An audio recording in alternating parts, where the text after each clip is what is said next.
let's discuss Senator Jinggoy Estrada's arrest further with political scientist Antonio Contreras. Good evening, sir. Welcome once again to the big story. Good evening, sis. The senator says this move is politically motivated. Is there any weight to what he is saying? Well, I don't know because basically, remember, he's being charged a particular crime even before he became a part of the majority. And his name was mentioned not by politicians but by witnesses in hearings, in the Senate hearing and the Congress, and his name even crop up in the report of the Blue Ribbon Committee chaired by Senator Lacson. So, in terms of this being a political move, I think it's so easy to say that. Under the present political climate that we have, it's very easy to come up with a conclusion, even if doesn't have any basis. He did say, however, that he was offered, he did not name who this person was, but uh, alluding perhaps to the administration, that if he cooperates, the charges will be dropped. Well, that remains to be seen, you know. Let's wait and see. Tingnan natin kung anong sasagot dyan ng minority o di nila yata ng Malacanang. So, I don't know if it's true. Or if could even be an offer coming from someone in the majority trying to invite him to join in moving to the other side. So, we don't know But kung totoo yan. But this would have to pass through the ombudsman, right? I mean, you would Yes, have to of pressure the course. ombudsman to withdraw the case. Yeah, and that is why that's what making it a tall tale, sis. You know, hindi naman lang ito call ng isang senador o ng isang politiko.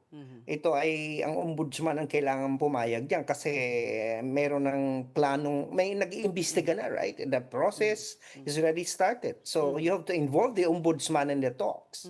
And that's even to make it more difficult to implement. You know, this is the third time that Senator Jinggoy will be facing plunder charges.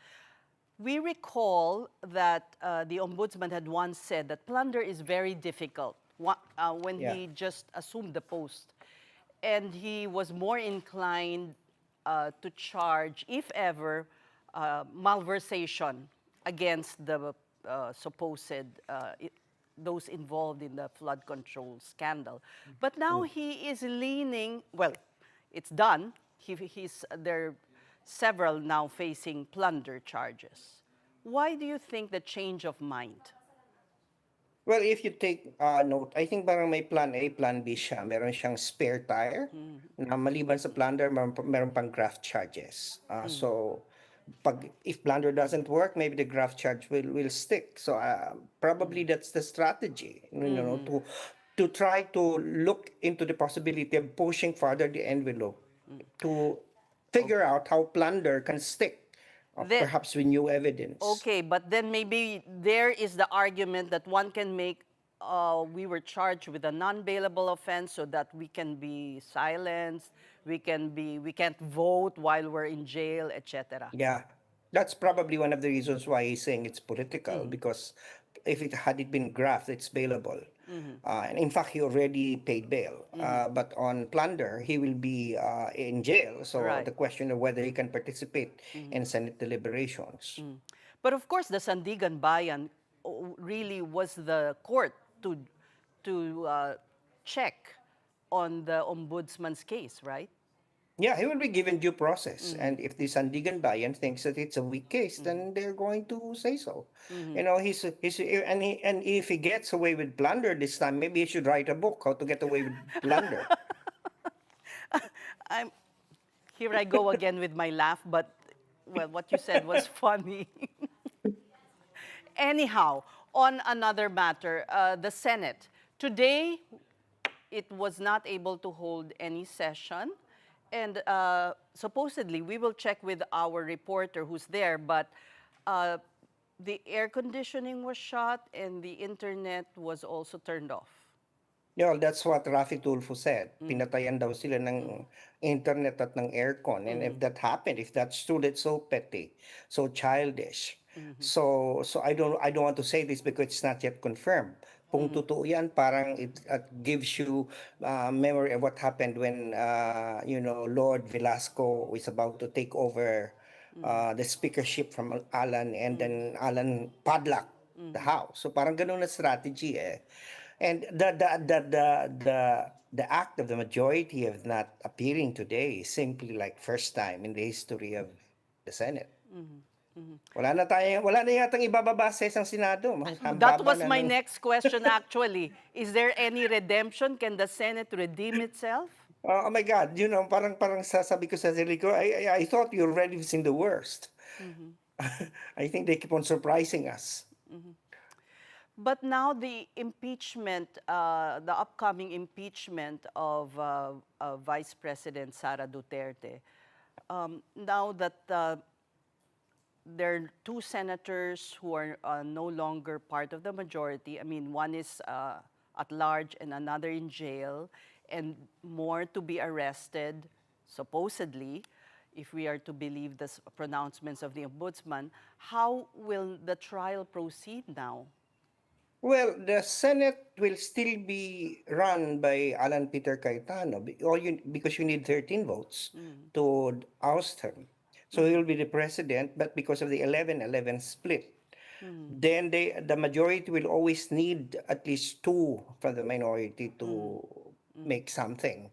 So if there is a motion to dismiss, for example, this motion by Sara Duterte to dismiss the case, she would need a majority for that, and the majority would not be able to do that alone. So there's going to be difficult to run now the Senate, either both as a legislative chamber and as an impeachment court. Mahirapan talaga. Kaya nga, this will probably pressure some senators to move towards the other side to break the deadlock. Who do you see as Well, moving? your guess is as good as mine. I think that Chis Escudero would probably be one of it. One of the Villars would probably, or Loren Legarda. We don't know. There are speculation that those who are, there are offers being made to those who may move to the minority. Well, it's What do you make of politics. that? Well, this is politics, and I think it's something that would probably also save the Senate from being in a constant deadlock. If for me, if it is going to be a justifiable cause, which is basically to make sure that the Senate will function as with the working majority, then so be it.